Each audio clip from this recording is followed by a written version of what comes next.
à l'église Saint-Pierre, juste en dessous, avec nos amis catholiques et réformés. Et je crois que c'est important qu'on soit présent, compte tenu de cette unité que nous vivons avec aussi les autres églises. Malgré nos différences, nous sommes capables de prier ensemble. Et le thème qui sera abordé est un thème qui est vraiment très, très intéressant. Lequel est-il? Vous le découvrirez vendredi soir à 20h. Voilà. Donc ce matin, eh bien, oui, on est là pour célébrer ce dimanche de Pâques ensemble. Et ce matin, c'est vrai qu'en préparant ce message, il y a plusieurs choses qui m'ont interpellé.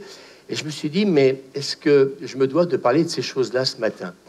Mais je crois que dans ces temps que nous vivons, on a besoin peut-être tous de faire comme une sorte de scanner spirituel pour savoir un peu où est-ce qu'on en est, et puis un peu voir un peu quelles peuvent être les attitudes de chacun dans des moments qui parfois sont glorieux, et puis des moments qui le sont moins. Alors, je crois que oui, eh bien, nous sommes là ce matin, et puis demain, eh bien, lundi de Pâques, eh bien oui, c'est la continuité donc de célébrer la joie de la résurrection du Seigneur. C'est pour ça que c'est un jour férié. Et je trouve ça donc magnifique. Encore demain, et demain, c'est pas simplement un jour où on va peut-être se reposer ou donc voir la famille, c'est aussi une continuité dans le fait de fêter la résurrection du Seigneur. Alors, on va faire une grosse lecture ce matin dans l'évangile de Matthieu, au chapitre 26, verset 2e.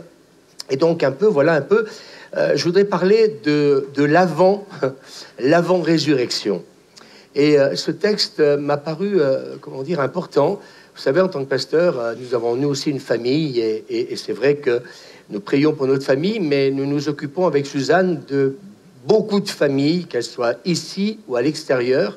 Et donc, il est vrai que quand on reçoit un appel téléphonique, généralement, c'est parce qu'il peut y avoir des moments donc difficiles. Et c'est juste que dans cette église, on puisse avoir des réunions de prière. Et d'un côté, j'ai presque envie de dire, j'en profite pour vous dire que le jour où vous rencontrez un problème quel qu'il soit, vous pouvez donc téléphoner ici au bureau et nous dire tout simplement, est-ce que vous pourriez prier donc pour un membre de notre famille ou une personne que vous connaissez.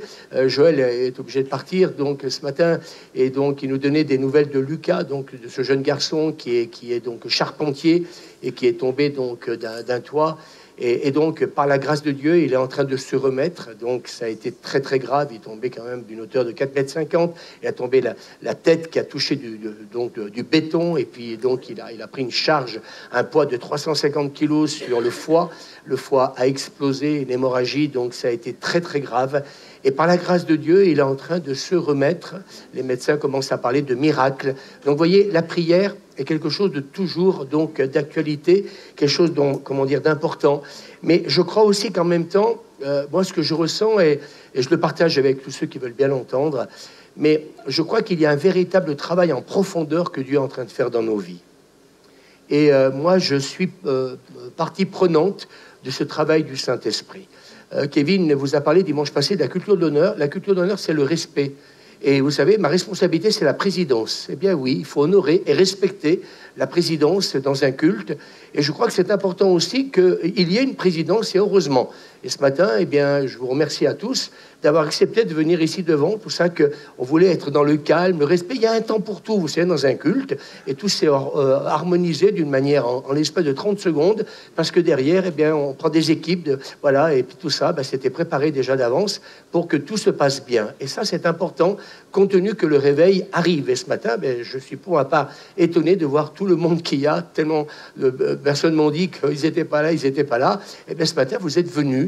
Et je crois que ce matin, Jésus a été célébré, et on continuera à le célébrer donc aujourd'hui. Alors, ce texte nous dit, vous savez que la Pâque a lieu dans 2 jours, et que le Fils de l'homme sera livré pour être crucifié. Alors, l'un des 12, appelé Judas Iscario, alla vers les principaux sacrificateurs et dit, que voulez-vous me donner, et je vous le livrerai. Et ils lui payèrent 30 pièces d'argent. Et là, je me suis posé un peu la question de se dire comment ça se fait qu'un apôtre, Judas, va être capable donc d'aller voir les principaux sacrificateurs pour réclamer de l'argent pour, en fin de compte, vendre le Fils de Dieu, avec qui il a passé 3 ans et demi. Mais moi, ces derniers temps, je m'intéresse non pas au problème, mais à la cause. Et j'aimerais vous dire ce matin que si notre Judas, quelque part, eh bien, va aller voir les principaux sacrificateurs pour de l'argent, c'est parce que déjà, il volait dans la bourse. Donc ça veut dire que Judas avait un problème avec l'argent. Alors nous, quand on lit ça, on se dit « Oh, oulala, vous vous rendez compte, il a réclamé 30 pièces d'argent, mais malheureusement, j'aimerais vous dire que son vrai Dieu, c'était pas Dieu, c'était le Dieu Mammon. Et quand la Bible nous parle du Dieu Mammon, c'est l'argent. Et je crois que ce matin, eh bien, j'ai envie de dire à plusieurs, et je le ressens très très fort, traitons la cause. Parce que ce qui est, comment dire, en surface, eh bien, n'est pas toujours le vrai problème. Le problème, il est toujours en amont. C'est ce que moi je vis en tant que pasteur, avec toutes les personnes que je reçois. Je cherche maintenant toujours la cause. C'est bien de prier pour les gens, mais parce que parfois, bien oui, ils passent par des moments difficiles, mais moi j'aimerais vous dire, demandez au Seigneur quel est le véritable problème qui amène les gens à en arriver à trahir même le Fils de Dieu. Et je crois que quelque part, eh bien moi, ce texte m'a interpellé. Le soir étant venu, il se mit à table avec les 12. Pendant qu'il mangeait, il dit « Je vous le dis en vérité, l'un de vous me livrera. » Ils furent profondément attristés, et chacun se mit à lui dire « Est-ce moi, Seigneur ?» Il répondit « Celui qui a mis avec moi la main dans le plat, c'est celui qui me livrera. » Le Fils de l'homme s'en va selon ce qu'il est écrit de lui. Judas, qui le livrait, prit la parole et dit « Est-ce moi, Rabbi ?» Voyez, déjà, il volait déjà dans la bourse, et puis en même temps, eh bien, il est dans cette provocation, est-ce que c'est moi? Ben oui, c'est bien toi. Et c'est ce que Jésus va lui dire. Alors Jésus lui dit, donc, eh bien oui, tu l'as dit. Alors Jésus leur dit, je serai pour vous tous cette nuit une occasion de chute. Alors, moi, j'aimerais être franc avec vous. En tant que pasteur, nous sommes appelés toujours, que ce soit dans l'église ou en dehors de l'église, à chaque fois, eh bien, quand il y a des difficultés et des problèmes. Mais Jésus est en train de les avertir parce qu'il va y avoir un moment très difficile. Alors, moi, j'aimerais vous dire que parfois, ben oui, vous savez, tout va bien, on est heureux de vivre, et puis d'un seul coup, une mauvaise nouvelle tombe. Et là, Jésus est en train, excusez-moi, de les avertir de quelque chose qui va se passer. Moi, j'aimerais vous dire, ces derniers temps, je vous parle avec mon cœur, je m'adresse même à l'équipe pastorale et à vous tous, je suis un peu étonné parfois de cette irresponsabilité de croire que nous vivons dans le meilleur des mondes. Hier soir, nous étions donc à côté avec pas mal de policiers. J'ai eu une énorme discussion et plusieurs seront là même samedi prochain pour le concert. Et ce policier me disait, vous savez, pasteur, si on devait tout vous dire, alors que Voiron est une ville paisible, et je crois que tout le monde s'enfermerait à double tour par rapport à tout ce qui s'y passe. Et donc, du fait que je suis pasteur, il m'a raconté quand même plusieurs choses. Je lui ai posé la question si les suicides augmentent. Il me dit les suicides sont en énorme augmentation. Et que ce soit des jeunes ou des moins jeunes. Il m'a raconté un peu des choses qui se passent. Et j'aimerais vous dire une chose que, eh bien, oui, prions chaque jour. Préserve-nous du malin. Oui, le mal existe. Qu'on puisse peut-être se moquer de l'Église parce qu'on parle du mal ou du diable.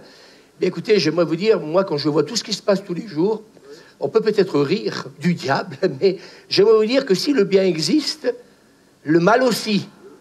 Et là, Jésus est en train de leur dire, et il les avertit. Et je voudrais vous dire ce matin, je m'adresse à vous tous, mais combien de fois les prédicateurs, nous sommes là pour avertir l'Église? Et je le sais, je le vois en entretien, quand il m'arrive de donner des conseils, que ce n'est pas toujours bien perçu, mais j'ai envie de vous dire, vous savez, j'arrive à un stade, et Suzanne le sait, est-ce que c'est parce que j'arrive à un certain âge? Maintenant, je dis ce que je pense, je suis juste, vrai, sincère, profond, et je pense que quelque part, pour ceux qui me connaissent bien, ils savent qui je suis réellement. Mais quand nous avons un certain nombre de choses à vous dire, ce n'est pas pour être dans le reproche. Jésus n'est pas en train de faire un reproche aux apôtres. Il est en train de les avertir et il est en train de leur dire avec amour, eh bien, je serai pour vous tous, il n'est pas non quelques-uns, mais pour vous tous, une occasion de chute. Et moi, j'aimerais vous dire ce matin que ce texte m'a beaucoup parlé. Je ne peux pas vous prêcher, excusez-moi, ce matin, sans que la parole de Dieu m'enseigne et me parle à moi en premier. Et j'ai réalisé, en fin de compte, car il est écrit, je frapperai le berger, et les brebis du troupeau seront dispersées. Et vous voyez, déjà tout ça, ça a été même déjà prophétisé avant, même que Jésus est en train de prononcer cette parole. Et les apôtres qui ont passé 3 ans et demi avec Jésus, j'ai le sentiment qu'ils sont comme irresponsables de ce que Jésus est en train de leur dire. Pierre prenant la parole, et puis il y en a toujours un plus malin que les autres. Et parfois, ça peut être nous. On se croit plus malin que les autres. Alors, pas vous, moi. Au moins, comme ça, vous ne penserez pas que je prêche et que je vais passer un message. Mais je le dis avec sincérité de cœur. Jésus est en train de dire que, eh bien, ils vont tous, à un moment donné, eh bien, voilà.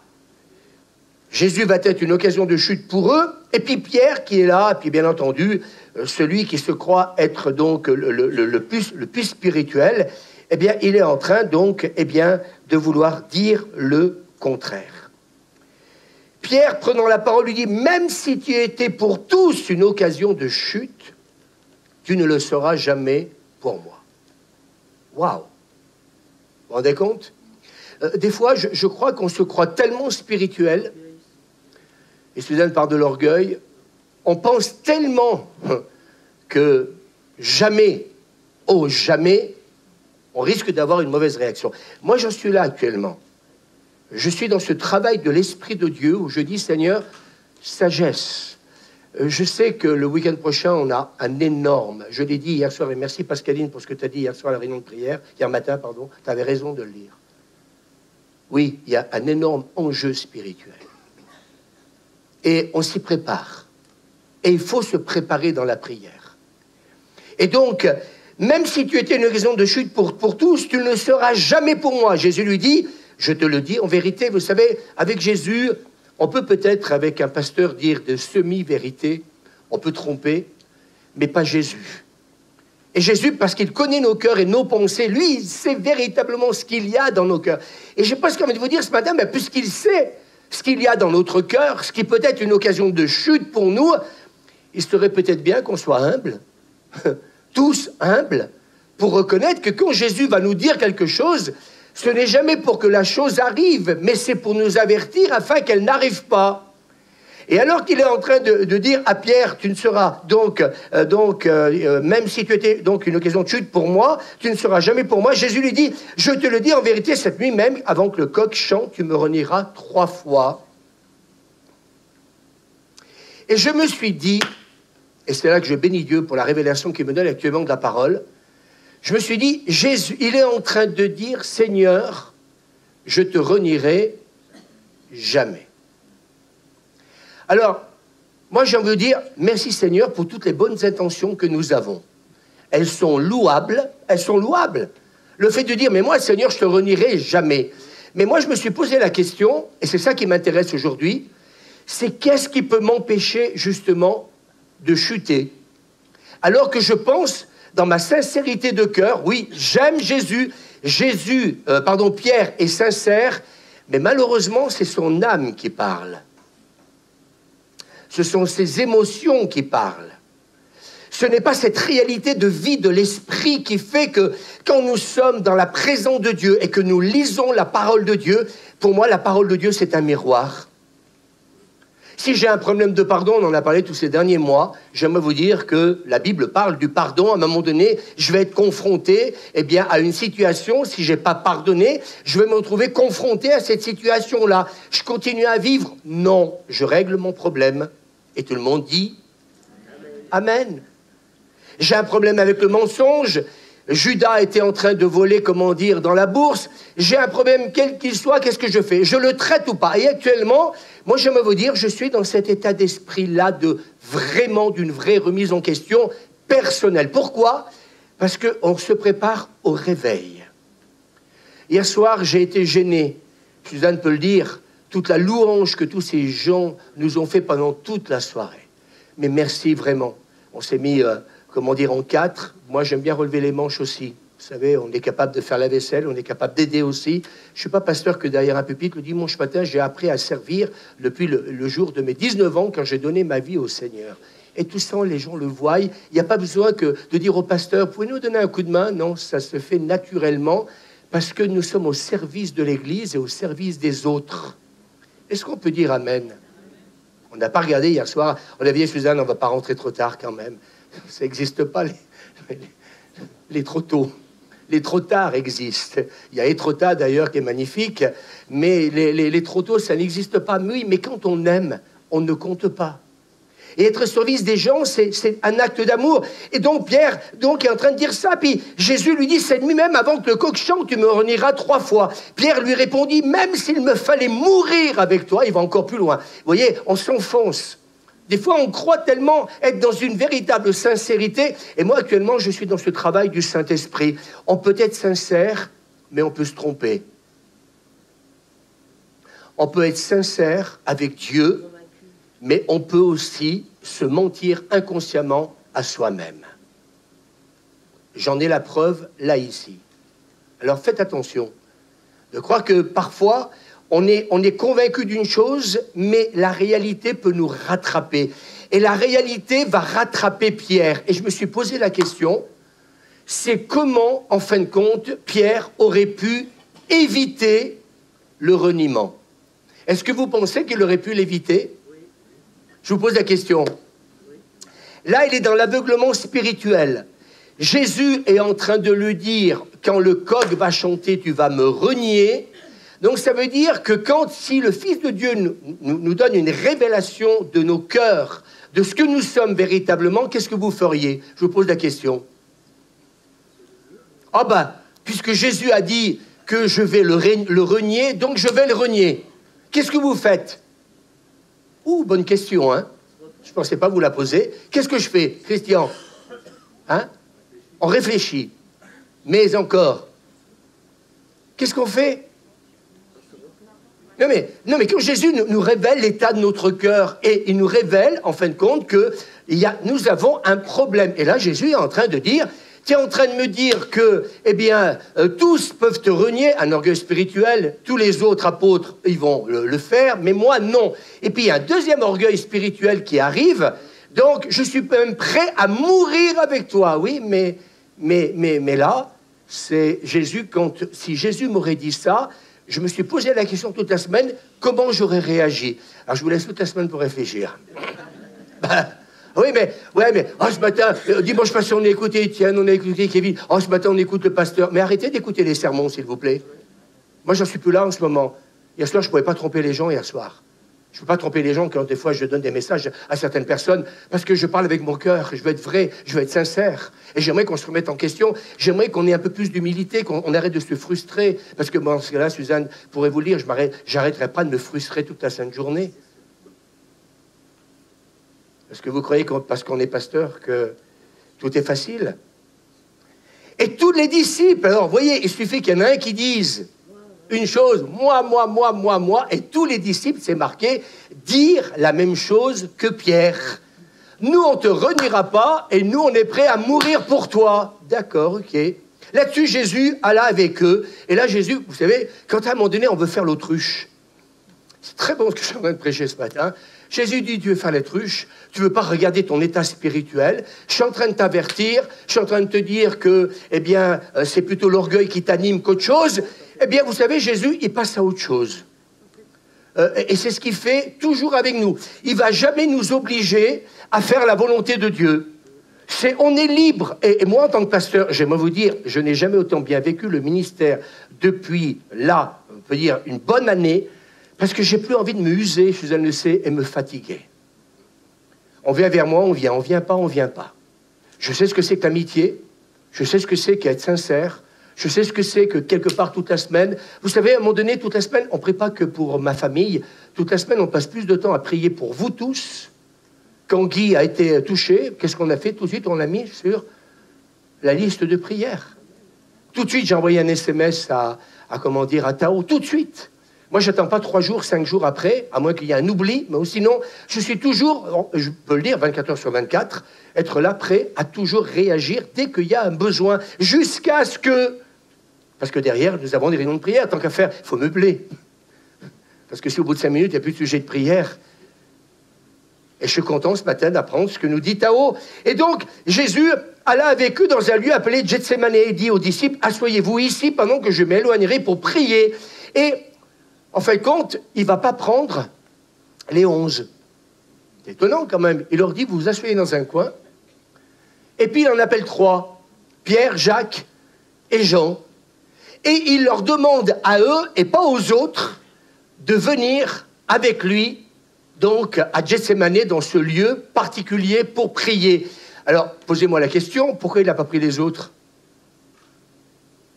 Si vous connaissez votre Bible, vous allez aussi vous apercevoir que déjà, eh bien, Pierre, Jacques et Jean sont avec Jésus sans les autres. Où ça? Matthieu 17. Merci, vous connaissez votre Bible. Ouais?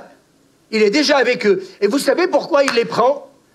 Il les prend plus que les autres parce que quand ils étaient avec lui, pas à Gethsémané, pardon, sur le mont de la Transfiguration, c'est qu'en fin de compte, il prend ceux qui déjà sont dans un esprit de prière. Relisez bien tous les textes, vous verrez que je ne vous dis pas des bêtises. Vous savez, ça ne se prépare pas le samedi soir, c'est une prédication, surtout qu'on était là en plus. Donc j'ai envie de vous dire, parce qu'il prend ceux qui déjà ont une dévotion pour la prière. J'aimerais vous dire une chose ce matin. Ça fait depuis 15 jours que Dieu m'a donné un texte biblique. Dieu cherche un homme, une femme qui prie, qui intercède en faveur du pays. Il ne va pas prier des gens qui s'en foutent de la prière. Et peut-être qu'il y a des gens, la prière, ça ne les intéresse pas. D'ailleurs, excusez-moi de le dire, mais certains, on ne vous voit jamais. Mais c'est là où Jésus dit, si tu ne veux pas être un homme, une femme de prière... Oh là là, je ne vais pas me faire des amis, là. C'est pas grave. J'assume ce que je prêche. Si la prière ne t'intéresse pas, eh bien voilà, voilà les autres, là, ben vous asseyez-vous là dans un coin et vous venez avec moi, vous m'accompagnez avec moi pour prier. Et c'est là que je disais tout à l'heure, et ça m'a vraiment parlé, cette semaine, je dis, Jésus est en train de leur dire qu'ils vont être une occasion de chute pour eux. Si Jésus t'appelle à venir dans sa présence, c'est très bon ce que je suis en train de vous dire ce matin, si Jésus t'appelle à être un homme, une femme de prière, c'est parce que la prière doit changer nos vies. C'est parce que la présence de Dieu doit changer nos vies, mais pas tout seul. Moïse ne monte pas tout seul sur la montagne. Ton combat, tu veux le mener tout seul, ben... Excuse-moi, mais si tu transpires et tu souffres, eh bien continue à souffrir tout seul et que Dieu te bénisse. Moi, j'ai compris depuis longtemps que je ne veux pas souffrir tout seul. Et quand je viens le matin aux réunions de prière, je suis content d'être entouré et de savoir que nous prions ensemble pour nos familles et pour tous les besoins d'église et ceux qui sont au dehors. Est-ce qu'on peut dire amen? Alors il dit, asseyez-vous ici, il les prend tous les trois, il commençait à éprouver de la tristesse et des angoisses. Mais c'est normal. Parce que le Fils de Dieu, j'aimerais vous dire qu'il sait que les apôtres vont le renier, mais Jésus sait qu'il va passer par la croix. Et j'aimerais vous dire que parfois, eh bien, notre chemin de croix n'est pas facile. Dis à ton voisin, il y a des chemins de croix qui ne sont pas faciles. Dis à ton voisin, il y a des chemins de croix qui ne sont pas faciles. Alors vous allez me dire, et puis bien souvent, j'ai un ami qui m'appelle souvent d'ailleurs et qui me dit, oh Louis, je suis pas bien, j'ai des angoisses. Eh bien même Jésus, à un moment donné, va éprouver de la tristesse et des angoisses. Vous savez pourquoi? Parce qu'il a une âme comme moi et vous. Il a des émotions. Et moi, ça m'a fait du bien parce que je me suis dit... Et moi, vous savez, en tant que pasteur, je me dis, je pourrais, depuis que je suis pasteur 33 ans et demi, je pourrais avoir des bonbonnes d'eau, de litres de larmes de plusieurs d'entre vous et de gens de l'extérieur. Et moi, j'ai envie de vous dire, je crois que c'est bien de pleurer. C'est pas un péché de pleurer. Quand tu es dans la tristesse, quand tu es dans l'angoisse, c'est bien de pleurer. C'est bien à des moments d'exprimer aussi ce qu'il y a dans ton âme. Vous savez, le reproche que je pourrais faire aujourd'hui dans l'église de Jésus-Christ, c'est parce qu'on ne permet pas assez aux gens de s'exprimer. Moi, quand les gens commencent à pleurer dans mon bureau, je leur dis, non, vous arrêtez pas. Vous savez, ils sont gênés. Hein. Ben, c'est normal. Vous aimez pleurer devant les autres? Ben, moi, j'apprends aussi à pleurer devant les autres. Ça m'est arrivé ces derniers temps. Voilà, j'ai eu des coups d'émotion, moi aussi, des bonnes et puis des plus difficiles. Parce que quand on entend des mauvaises nouvelles, c'est jamais facile. savez, moi, c'est tous les jours, hein, quand on reçoit un coup de fil de Tao, là, voilà, son mari vient de faire un AVC, et puis je ne vous fais pas toute la liste. Eh bien, c'est vrai que, d'une certaine manière, eh bien, on se doit de se dire, mais qu'est-ce qu'on fait, Seigneur? Alors, il leur dit, et Jésus, voilà, c'est bon, je suis en train de vous dire, il est en train de dire à ses disciples, oh, attention, nous les leaders, hein, les pasteurs, c'est vous tous, il faut jamais montrer. J'aimerais vous dire, vous savez pourquoi les gens aujourd'hui sont pas bien, ils font des burn-out, pourquoi les gens ont des problèmes de dépression, c'est parce qu'ils n'expriment pas assez les choses. C'est très bon ce que je suis en train de vous dire. Je pense que je vais faire psy, un de ces quatre. Parce que non, mais je suis en train de vous dire que exprimer des fois les choses. Moi, je rencontre plein de gens qui viennent me voir et qui me disent on n'en peut plus. Et Jésus, le Fils de Dieu lui-même, qui est en train de dire aux apôtres, aux trois qui sont avec lui, j'éprouve de la tristesse et j'éprouve des angoisses. Qui des fois ose dire à quelqu'un, un pasteur, un responsable, un membre de l'Église, un membre de la famille, comment ça va? Alors aujourd'hui, hein, vous êtes tous invités, on est invités. Comment ça va? Oh, ça va bien. Les gens sont au fond du gouffre. Hier, j'ai rencontré quelqu'un qui m'a dit que la personne était en plein burn-out. C'est le mot, vous savez, le mot à la mode du siècle. Ça veut dire quoi? J'aimerais dire ce que j'ai entendu hier soir. Je suis rentré à la maison, j'étais content. Hein, parce que on parlait d'une famille, aujourd'hui, cas social. C'est terrible ce qui s'y passe. La mère couche avec le fils, les fils couchent avec la mère, avec le père. Non, mais vous croyez quoi? Vous êtes dans quel monde? Moi, j'ai ça tous les jours. Vous avez vos problèmes, mais bénissez Dieu d'avoir que vos problèmes familiaux. Moi, j'entends tous les problèmes des autres. Vous pouvez même pas imaginer ce qui peut se passer. La loi intervient même plus. Qu'est-ce que vous voulez faire? C'est constamment ça toute la sainte journée. Plus personne ne sait qui est qui dans cette famille. J'aimerais vous dire que les ententes sociales, là, vous pouvez le faire aussi, hein, ça ne vous fera pas du mal, hein, mais moi je les applaudis, parce qu'elles entendent ça, les policiers entendent ça. Et monsieur le maire aussi, parce qu'il est au courant aussi d'un certain nombre de choses. Et il dit, mon âme est triste jusqu'à la mort, parce que il sent que la mort va arriver. Il le sent. Restez ici et restez éveillés avec moi. Restez ici. C'est-à-dire, j'ai besoin de vous. Restez ici avec moi. Et restez éveillés. Et là, je me suis rendu compte, en fin de compte, que, eh bien, on ne le fait pas toujours. J'espère de tout mon cœur, à vous tous, avec qui je m'adresse avec amour. J'espère de tout mon cœur que vous allez entendre ce matin la voix du Saint-Esprit au travers de votre pasteur, qui est en train de vous dire que quand quelqu'un a besoin de nous, particulièrement, et là, Jésus a besoin des trois amis. Il sait ce qui va se passer. Eux, ils prennent ça comme toujours. Vous savez, moi, je vous parlais avec mon cœur ce matin. Je vois qu'il y a plein de personnes nouvelles. Soyez les bienvenus au milieu de nous. J'espère que ce message va vous bénir. Mais il y a une chose qui m'ennuie. Je vais être franc avec vous. Ces derniers temps, je trouve qu'il y a une irresponsabilité, honnêtement, dans notre marche avec Dieu. Et c'est moi qui ramasse les pots cassés, tous les jours. Et là, vous savez, on n'a pas le droit à l'erreur, on n'a pas le droit de jouer au pasteur, on n'a pas le droit de... Il faut être inspiré, il faut avoir des bonnes paroles. Et puis là, Jésus, il dit, restez éveillés. C'est-à-dire que là, j'ai besoin de vous. Tao, on est avec toi. On est avec cette famille, Lucas. Ils ne viennent pas dans l'église, mais on est avec eux. On est avec Robin, on est avec toutes celles et ceux qui ont besoin. Jean-Pierre, on est avec toi. Oui, mais on est avec toi. On est avec toi. Oui, mais ça veut dire quoi, être avec toi? C'est oh, les amis, là, je suis en prière. C'est-à-dire que si nous sommes en prière, ça veut dire que, eh bien, on reste éveillé. Et Jésus dit, restez éveillés avec moi. Puis ayant fait quelques pas en avant, il se jeta sur sa face et pria ainsi, mon Père, s'il est possible que cette coupe s'éloigne de moi. Mais qui veut vivre l'enfer? Qui veut vivre une crucifixion? Je vous pose la question. Personne. Et Jésus aurait pu dire, il le sait qu'il est venu pour ça, mais malgré tout, il s'adresse à son papa. Et il est en train de dire, mais papa, mon père, s'il est possible que cette coupe s'éloigne de moi. Et là, d'un seul coup, tout de suite, eh bien, il y a comme un flash qui revient en lui.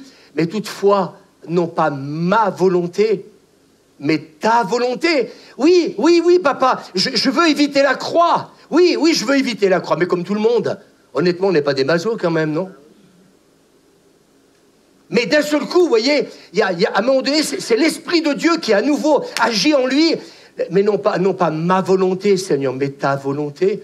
Je voudrais vous dire ce matin, mais à ceux qui s'imaginent que la vie chrétienne, c'est une vie à l'eau de rose, ben, des fois dire, Seigneur, non pas ma volonté, mais la tienne, nous, on sait ce que c'est qu'avec Suzanne.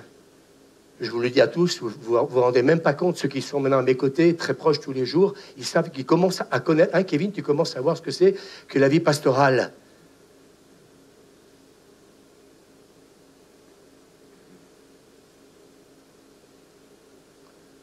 Toutefois, non pas ce que je veux, mais ce que tu veux. Et il vint vers les disciples. Restez éveillés. Venez aux réunions de prière. Venez le dimanche matin louer le Seigneur. Oh oui, pasteur, le temps d'une prédication, ça rentre dans mon âme. Et puis l'âme dit, oui, oui, oui, oui, oui, oui, oui, oui, oui. Ça rentre dans l'âme, mais à un moment donné, il revient voir les trois. Et qu'est-ce qu'il fait ? Ils ont organisé une réunion de sommeil. Et ils les trouvent endormis. Et c'est les trois, comme les autres, qui se sont pétés juste avant. Pierre, les collègues, ils vont te renier, mais moi jamais.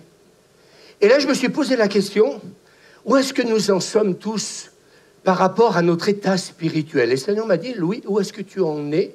Suzanne, tous les deux, moi je ne parle pas pour vous, hein, c'est à vous de répondre, moi je ne répondrai jamais pour vous, mais où est-ce que tu en es dans ton état spirituel? C'est-à-dire que là, Jésus, celui qui vous aime, qui depuis 3 ans et demi, eh bien, a béni, a guéri, a sauvé, a fait du bien partout où il était. J'aimerais vous dire que quand quelqu'un vous a béni et vous a fait du bien, est-ce qu'il n'y a pas une sorte de redevabilité? C'est très bon ce que je suis en train de prêcher. Est-ce que quelqu'un peut lever la main et me dire, mais pasteur, vous avez raison. Il y a de la redevabilité à Jésus. Pendant 3 ans et demi, ils ont vu voir le sauveur du monde guérir, délivrer. Quand on lit ce que dit l'apôtre Jean, et je l'ai relu encore donc ce matin de bonne heure, Jean qui dit, mais s'il aurait fallu prendre tous les livres qu'il y a sur la terre, il n'aurait pas été suffisant pour écrire tout ce que Jésus a fait pendant 3 ans et demi. Et là mon cerveau, il a commencé à réfléchir. Je dis, mais des livres, il y en a dans le monde, hein, quand même. Hein. Oui ou non? Eh bien, Jésus est en train de dire, tous ces livres-là, eh bien, Jean est en train de dire, c'est pas suffisant. Je me suis dit, mais qu'est-ce qu'il a fait? Alors, bien sûr, oui, il y avait des foules entières qui le suivaient. Et donc, dans ces foules, eh bien, qu'est-ce que faisait Jésus? Eh bien, Jésus était en train de montrer qu'il était le sauveur du monde et qu'il n'était pas venu pour juger le monde, mais pour le sauver, pour le guérir, pour le délivrer. Amen. Alors là, les 3 amis qui sont là, la logique, les prieurs, les équipes pastorales, les pasteurs, nous sommes tous des gens spirituels. Vous êtes tous des gens spirituels. On est tellement spirituels que mes amis sont en train de ronfler, alors que Jésus, pendant 3 ans et demi, il leur a fait du bien. Moi, je suis dans ce questionnement-là actuellement. Vous savez, je sais que mon emploi du temps va être de plus en plus pris, mais ce que je voudrais, c'est qu'à chaque fois que je vais passer un moment de qualité avec ceux avec qui nous serons, je vais appeler ça un moment de qualité. Et là, ce moment de qualité, ben Jésus, qui est en train d'éprouver dans son âme la tristesse et l'angoisse, il se retrouve seul face à lui-même et face à son Père. C'est difficile ou pas? Et d'un seul coup, vous avez pris 3 amis dont vous savez qu'ils ont une spiritualité, dans le sens que, eh bien oui, il est écrit que ce sont des hommes de prière. Eh bien, les hommes de prière, eh bien, ils s'endorment. Et Jésus, il vient vers eux, et puis il les voit donc endormis. Et il dit à Pierre, vous n'avez pas pu veiller. Il n'est pas en train de dire toute la nuit. Il est en train de dire, vous n'avez pas pu veiller 1 heure avec moi. Et je pensais aux réunions de prière qu'on a le matin, 1 heure. C'est quoi 1 heure? À 4. À 4, à 2, moi je peux prier pendant 1 heure, ça ne me dérange pas. Hein. Bien souvent, j'aimerais prier 10 fois, 15 fois, mais je veux vous laisser la place. Mais c'est faisable 1 heure. Vous n'avez pas pu veiller 1 heure avec moi. Oui, mais je vous pose une question ce matin. C'est très bon ce message. Jésus t'a pas jamais averti que tu pourrais un jour flancher, mais notre orgueil nous aveugle. Moi, je ne vais jamais flancher. Et moi, j'aimerais vous dire que si Jésus m'avait dit ça, ben peut-être que j'aurais davantage prêté attention dans ce moment de prière que j'ai avec lui, de ne pas le prendre à la légère. J'aimerais vous dire ce matin, j'ai envie de demander pardon au Seigneur pour toute la fois où j'ai été léger, où le Seigneur a parlé sur ma vie, où le Seigneur m'a montré qu'il y avait des choses qui n'allaient pas dans ma vie, et que plutôt que de justement me tenir éveillé et de prier, en fin de compte, eh bien, j'ai choisi la voie de la facilité, c'est dire moi, pasteur, je passe mon temps à dormir, parce que mes amis, tout ce que vous êtes en train de me dire, pasteur, moi, ça ne me concerne pas. Ça ne te concerne pas? On n'a jamais vu autant de gens, eh bien, comment dire, abandonner la foi. On n'a jamais vu autant de gens ne plus venir à l'église. Les divorces en Suisse, nous étions en Suisse dimanche passé, en Suisse, c'est 1 sur 1, divorce. Vous m'entendez? Vous savez ce que c'est qu'un sur 1? C'est-à-dire qu'il y a 50% des gens qui divorcent. Moi, quand j'entends ça, moi j'entends toutes ces choses-là tous les jours, mais j'ai envie de vous dire, mais ça vous fait quoi, pasteur? Ben, ça me donne envie de venir mardi matin en courant ici. Hein. Ça me donne envie de venir samedi matin. Vous étiez où samedi matin? Ah ouais, mais bon, fatigué, ouais, t'es fatigué, c'est bien. Hier matin, on était presque 40. Merci Seigneur. Très bonne réunion de prière d'ailleurs. C'était excellent. Ah, je vous dérange, c'est pas grave que je vous dérange. Je vous dis la vérité parce que Jésus est en train de les déranger quand Pierre, dans son orgueil, est en train de dire « Mais moi, je te renierai jamais !» Et puis Jésus, qu'est-ce qu'il fait? Oh, Nicole, il faut pas blesser, hein. Faut pas blesser, faut pas vous blesser, faut toujours vous dire des choses qui vont dans le sens du poil. Eh bien non, mon Pierre. Eh bien, mon Pierre, tu vas me renier, toi aussi. Oh, ça fait pas plaisir à entendre? Ben oui, tu vas me renier. Moi, jamais. Jamais. D'accord? Eh bien, Jésus, il va donner, et la Bible est là pour nous donner, justement, l'interprétation des choses. Et regardez la suite, et vous n'avez pas pu veiller 1 heure avec moi, veillez, priez, afin que vous ne tombiez pas, veillez, priez. Ah, on nous casse les pieds avec la prière, le fait qu'il faut veiller. Eh bien, Jésus dit, veillez et priez, afin que vous ne tombiez pas dans la tentation. Le diable, on l'appelle le tentateur aussi, il est là pour ça. Je continue, et il dit, l'esprit est bien disposé, écoutez bien, mais la chair est faible. Il s'éloigna une seconde fois et pria ainsi, mon Père, s'il n'est pas possible que cette coupe s'éloigne sans que je la boive, que ta volonté soit faite. Et voyez, encore une fois, Jésus, il revient encore sur ce combat, le combat de sa volonté. Et je voudrais vous dire une chose, il y a une chose que moi je demande au Seigneur, mais je n'ose pas le faire parce qu'un jour, elle était à la chapelle de la Grâce, il y a un garçon bien gentil, bien intentionné. Il s'est levé de sa chaise, il y avait un orateur. Il a dit, Seigneur, brise-moi. Et ce jour-là, pas de chance pour lui, il est tombé sur un homme de Dieu qui avait le feu. Le gars, écoutez-moi bien, on a été témoins, hein, il a été soulevé et il est passé 3 chaises derrière. Il est tombé par terre, raide comme une saucisse. Oh, il n'est pas mort, hein. Brise-moi, Seigneur. Eh bien, ce matin, j'ai presque en train de vous dire ce matin, tous ensemble, Seigneur, brise-moi, brise-moi, brise-moi, brise-moi. Eh bien, j'aimerais vous dire ce matin, peut-être que c'est peut-être bien qu'on fasse attention à tout ce qu'on dit. J'ai appris ces derniers temps à me taire, j'ai appris la sagesse, j'ai appris donc un peu tout ce que c'est que l'école de Dieu. Certains peuvent rigoler, rigole autant que tu veux, mais en attendant, ils se sont payés la honte. En attendant, l'amitié, elle n'a plus de sens. En attendant, mes amis, eh bien, Jésus est en train, lui, de vivre, un combat spirituel. Et nous vivons tous un combat spirituel quand il faut que notre volonté soit brisée sur un domaine où il faut qu'il y ait un changement. Qui peut lever la main et dire, pasteur, vous avez pleinement raison? C'est bon ou pas ce que je vous prêche ce matin? Ça va vous aider? Moi, ça m'aide. Hein? Et je ne suis pas en train de vous dire, voilà, que vous êtes concernés. Il revint de nouveau vers ses disciples. Il les trouva encore une fois endormis. Pétard, vous venez à la réunion de prière et on ne vient pas pour ronfler. Pour ça, des fois, je vous fais lever, des fois, j'ai envie de vous dire, excitez-vous un peu. Ce matin, ce qu'on a fait, j'ai trouvé super, le culte a démarré très vite. Hein. Oh, rien à voir, hein. Tout le monde me l'a dit, d'ailleurs. Ah ouais, pas besoin d'attendre 10 heures, c'est la louange, moi je veux plus la faire terminer, la faire durer très tard, vous voyez, 3-4 chants, hop, terminé, en voiture Simone, et on peut faire tout ce qu'on avait à faire. Mais par contre, le moment que nous faisons, Moi, j'ai dit à Kevin ce matin, il faut qu'on prie avec l'équipe pastorale pour que Dieu nous donne plus d'inspiration. Ce que j'ai fait, c'est, je l'ai partagé mercredi l'équipe pastorale, je reçois ça dans la prière, de quelle manière il faut orchestrer les choses. Parce que c'est le don que Dieu m'a donné, celui qui préside. Oui, il y a quelqu'un qui préside, mes amis. Oui, c'est biblique. Et la présidence, eh bien, mes amis, c'est pas le fait de dire je vais présider, c'est avoir l'inspiration de Dieu. Et ce matin, j'étais content qu'on n'ait pas prié pour vous. Moi, j'étais content de ne pas prier pour vous. Mais par contre, j'ai été content que vous puissiez vous bénir les uns les autres. Parce que vous avez la même onction que nous, vous avez le même Saint-Esprit. Est-ce qu'on peut dire amen? Amen. Moi, c'est ça qu'on veut comme église avec Suzanne. C'est pas simplement, tac, à un moment donné, tac, on voit toujours les mêmes. Non, j'ai envie qu'on voie une église, eh bien, qui est plein de feu, remplie du Saint-Esprit, mais qui ne dort pas, dis à ton voisin. Ça fait 2 fois que je te réveille. 2 fois.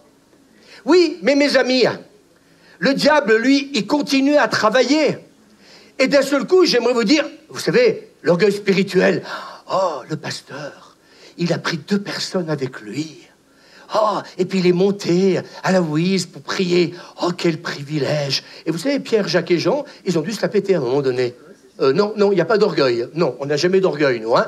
Les autres, ah, t'as vu les autres? Moi, Pierre, je te renierai jamais. Mais regardez, il y a un orgueil spirituel des fois. Vous savez, moi, j'aimerais vous dire, on travaille avec des leaders, on travaille avec des pasteurs.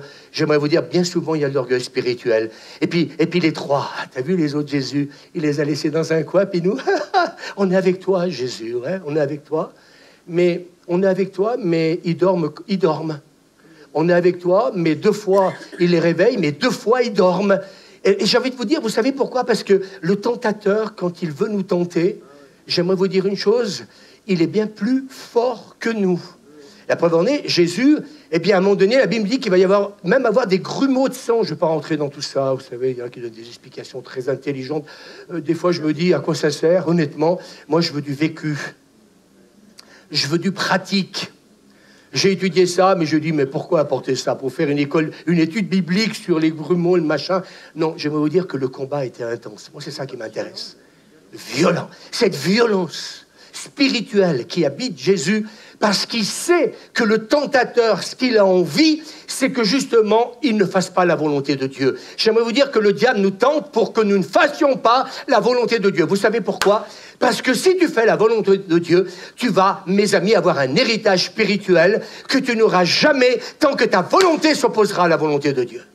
C'est très important ce que je suis en train de dire. Il y a un prix à payer.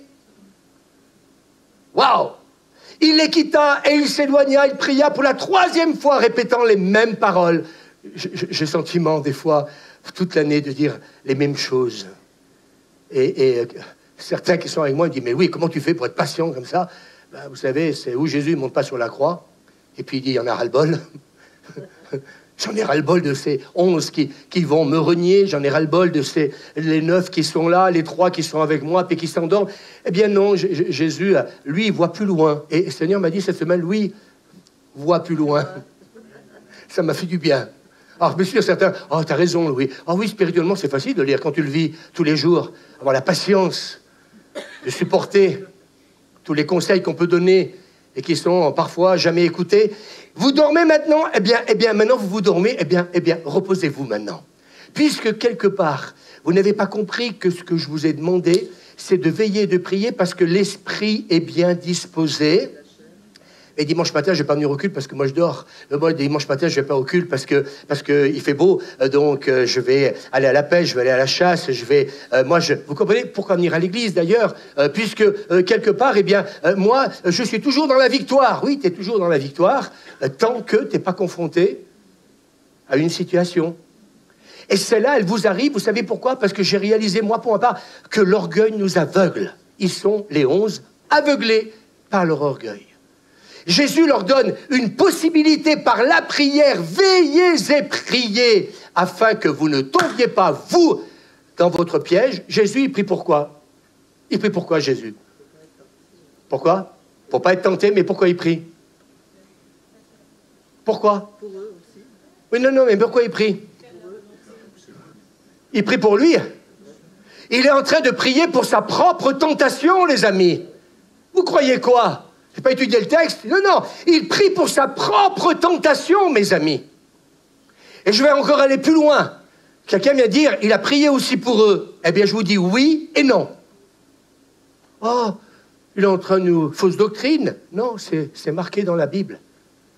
Il leur demande à eux de prier. Ce texte-là, depuis 48 ans, je l'entends prêcher, j'avais jamais compris ça, j'avais jamais entendu ça. Il leur dit à eux, veillez et priez afin que je ne tombe pas. Non, il dit pas afin que je ne tombe pas dans la tentation. Il est en train de dire, veillez et priez. Moi, je veille et je prie. Parce que, mes amis, j'ai un combat avec moi-même, j'ai un combat avec ma volonté. Mais Jésus est en train de leur dire, Suzanne, veillez et priez, vous, afin que vous ne tombiez pas dans la tentation. Ouh, le pasteur, il y travaille, les messages. Hein, mais vous croyez quoi? Bien sûr, je travaille, mais dans la révélation. Parce que moi, je n'avais jamais réalisé ça, Suzanne. Et donc, mes amis, eh bien voilà, c'est ce qui s'est passé. Et puis, regardez, Judas, celui qui était l'ami par excellence. Et c'est là que je vois la grâce de Dieu. Moi, je suis dans ce travail en ce moment. Je vais terminer là. Je vais raconter plein de choses à vous dire. C'est dommage parce que c'est riche. Celui qui est un apôtre, celui qui est l'ami de Jésus, parce que Jésus, quand il leur dit « je vous appelle plus serviteur mais ami », il met même Judas dans la liste. Et Judas, celui qui le livrait, leur avait donné ce signe, celui à qui je donnerai un baiser, c'est lui, saisissez-le. Aussitôt, s'approchant de Jésus, il dit, et il pousse le bouchon. Vous savez, je prie Dieu que notre cœur ne change jamais. Mais ça ne peut pas nous arriver, parce qu'on est pasteur, on est leader. Moi, je suis chrétien depuis 30 ans. Puis ça ne peut pas nous arriver, oui, bien sûr. Ça ne peut pas nous arriver. Et vous savez ce qu'il fait? Il embrasse Jésus. On parle toujours du baiser de Judas. Mais vous savez comment il va l'appeler? Rabbi. Maître. Et je crois qu'aujourd'hui, ça me donne envie de pleurer presque, il y a beaucoup de chrétiens qui disent « Rabbi, Rabbi, mon maître ». Mais Jésus veut nous dire ce matin, ce n'est pas ceux qui disent « Seigneur, Seigneur ». C'est celui qui fait ma volonté.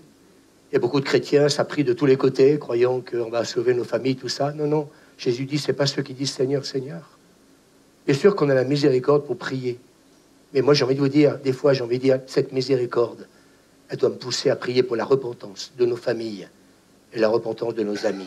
Est-ce que quelqu'un peut dire Amen avec moi?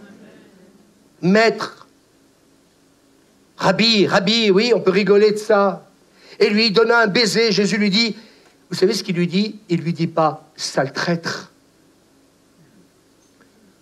Dans la version que j'ai, et c'est là que je vois toute la miséricorde de Jésus, et moi je suis dans ce travail-là, Jésus lui dit « mon ami », non pas espèce de sale traître. Ouais, mais Suzanne, j'ai travaillé le message, hein. Tu le sais en plus. Et moi, ça m'a parlé. C'est pour ça que je voudrais terminer ce week-end pascal. Il est ressuscité, ouais, ouais, ouais, ouais. Il est ressuscité. Mais je voudrais qu'on reparle un peu de l'amitié. J'aimerais qu'on reparle de sincérité. J'aimerais qu'on arrête de se frustrer. J'aimerais qu'on arrête un peu, comme je dis, je suis responsable de ce que je dis, non pas de ce que les autres comprennent. J'aimerais un peu qu'on réalise que nous pouvons, nous, le trahir, mais lui, jamais.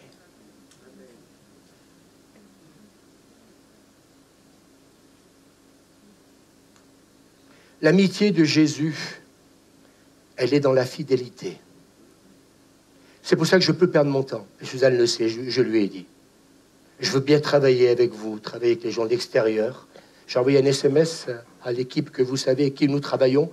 Pas un m'a répondu. Pas un. Oui, mais ça, vous ne le savez pas. Mais moi, je le porte en attendant. Eh oui, vous croyez quoi, leader, pasteur? Ouais, pasteur, ouais. Pas un. Alors qu'on est censé travailler ensemble. Mais qu'est-ce que je fais? Je fais comme Jésus. Je bénis. J'aime. Je continuerai à être ce que je suis avec Suzanne. Ne nous mettez pas sur une stèle. On est imparfait comme vous, hein. Je vous le rappelle aussi. Mais moi, j'ai appris à vous aimer avec vos qualités, mais aussi avec vos manques. Et si Jésus se permet d'appeler Judas, mon ami, ce que tu as à faire, fais-le. je reste là-dessus parce que je voudrais rester dans la grâce. Mais je suis beaucoup travaillé en ce moment. Il y a des choses qui me fatiguent de plus en plus. Mais je ne veux plus m'en occuper de ces choses-là. J'aimerais qu'on retrouve cette sincérité d'un Christ. Ce matin, on a dansé, on a célébré, oui, on pourrait dire le culte était merveilleux, il y avait du monde, ce matin on peut dire tout ça, mais c'est pas ça qui m'intéresse. Ce qui m'intéresse, c'est que, je vous pose la question tout à l'heure, je termine juste par là. S'ils avaient écouté Jésus, quand Jésus leur a dit, alors que Pierre est dans son orgueil spirituel, que Jésus est en train de leur dire que vous allez tous m'abandonner et me trahir, j'aimerais vous dire en fin de compte que Jésus les emmène dans ce lieu de Gethsémani qui veut dire pressoir à huile. Oui, il a vécu la pression spirituelle. J'aimerais vous dire à ceux qui pensent que ça n'existe pas, oui, la pression spirituelle, je peux vous en parler avec Suzanne, je la vis tous les jours, avec tous les problèmes que nous pouvons donc entendre chaque jour.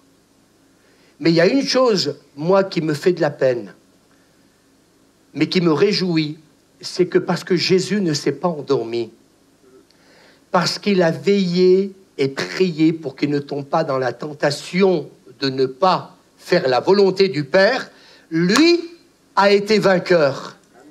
Lui a triomphé de sa volonté. Le combat, ça a été là, ça n'a pas été que Satan. Il a triomphé de sa propre volonté. Mais les autres, à qui Dieu leur a donné, écoutez-moi bien, une chance. Suzanne, je termine par là. Écoutez-moi bien, il leur a donné une chance en les emmenant à côté en disant, les amis, veillez et priez parce que l'esprit est bien disposé et la chair est faible. Et je me suis dit, Seigneur, dans tous les combats que nous perdons, il y aura une conséquence. Et moi, je crois que si, en fin de compte, écoutez bien, ils avaient veillé et prié avec Jésus, quand Jésus, je vous ai dit tout à l'heure, il leur a dit, veillez et priez, vous, afin que vous ne tombiez pas en tentation. Jésus a eu la victoire sur sa tentation, et en fin de compte, Jésus leur donne, en fin de compte, une chance de triompher de leur tentation. C'est-à-dire que, s'ils avaient veillé, prié, peut-être que, vous avez peur de le dire, peut-être que, ils n'auraient pas renié Jésus, les trois. Alors je termine en disant que mes amis, à chaque fois que mes amis, l'ennemi prend le dessus sur notre volonté, mais nous aussi, parce que Dieu nous a créés libres de choisir ou pas, de vivre une vie de sacrifice et de le suivre, eh bien, j'aimerais vous dire une chose, que les conséquences, écoutez-moi bien, on va les payer cash. Et quand la Bible nous dit que Pierre, a pleuré amèrement, vous savez ce que c'est que pleurer amèrement quand le coq, il a chanté 3 fois, je me suis dit, mais quel moment difficile Pierre a vécu à ce moment-là. Mais j'aimerais aussi me réjouir et me dire, il faut parfois que nous, comme le serpent, qu'on soit dans la poussière et dans la boue, pour que notre arrogance spirituelle de croire que ça n'arrive qu'aux autres, les accidents de voiture, les AVC, les décès et le reste. Je ne vais pas m'excuser d'avoir prêché ce que j'ai prêché ce matin. Vous pourrez même me remercier parce que ça peut vous rendre service. En attendant, le Pierre de la Pentecôte, c'est plus le même. Et c'est ce que j'aime dans ce garçon. C'est qu'il a appris à partir de leçons très douloureuses qui concernent sa propre vie. Alors quand on me dit « Oh, pasteur, j'en bave comme les escargots, plus ils bavent, meilleurs ils sont. » Tu en baves. Alors j'aimerais te dire, retrouve le chemin de la présence de Dieu. Tu en baves, reviens le dimanche matin apporter ta louange et ton adoration au Seigneur. Tu en baves. Alors fais comme tous ceux qui ont compris que l'humilité, c'est veiller et prier afin qu'on ne tombe pas dans la tentation et qu'on puisse avoir la victoire. sur notre volonté qui parfois, ce n'est plus la volonté de Jésus, c'est la nôtre. Et celui qui voudra sauver sa vie, Jésus a dit, ah, ma famille va être sauvée. Non, non, celui qui voudra sauver sa vie, la perdra. Seigneur, tu bénis toute cette église. J'ai dit que je finirai à 11h30, j'ai 5 minutes de retard, donc je ne vais pas m'excuser. On va vous libérer plus tôt parce que je sais que plusieurs sont en famille. Donc, vous voyez, on sait aussi se remettre en question sur plein de choses. Tu veux poser ta main sur l'épaule de la personne qui est à côté de toi? Vous ne croyez pas qu'on a besoin de prier, là? Non, non, non. Vous ne croyez pas qu'on a besoin de prier, là? Voilà. Toutes ces personnes qui sont là pour la première fois, que Dieu vous bénisse. J'aurais pu prier, parler de la résurrection. Ah oui, j'avais envie, Suzanne, de parler de la résurrection. Mais avant la résurrection, il faut qu'il y ait la mort. Oh, oh. Avant qu'il y ait la résurrection, il faut qu'il y ait la mort. Alors, s'il vous plaît, oui, Suzanne dit la mort à soi-même. Qui veut faire cette prière? Seigneur, je veux mourasser à moi-même. Il est bon le français, hein? Oh, magnifique. 20 sur 20. En homéopathie, Suzanne. Bon, là, Suzanne, tu balances une bombe. Il y a ceux qui sont beaux, il y a ceux qui sont cons, il y en a qui sont l'incinération, l'autre qui sont... Voilà, j'en ai rien à cirer. Donc, ouais, voilà, je dis, Seigneur, bénis tout cet éditoire. Passez une joyeuse fête pascale. Et puis, chez vous, comme des excités. Moi, je vais prier, moi. Non. Avec Jenny, tu me permettras de prier. J'ai envie de parler à la famille, à John. Bande de pécheurs. Mais non! Je vais leur dire, allez! Race de vipères. Non, mais ça, c'est... Vous voyez moi, on va commencer à prier pour certains, parce que là, vraiment, ils m'inquiètent, là. Hein? Non, non, ne priez pas pour elle. Jésus dit, priez. Oui, oui, c'est ça le texte biblique. Moi, je prie pour moi, vous priez pour vous. Et Dieu nous fait une grâce de nous réunir dans sa présence. Passez une très bonne journée, un très bon lundi de Pâques. Et soyez prudents, que Dieu vous bénisse, on vous aime. Vous êtes extraordinaires, les internautes, que Dieu vous bénisse. Joyeuse Pâques. Amen.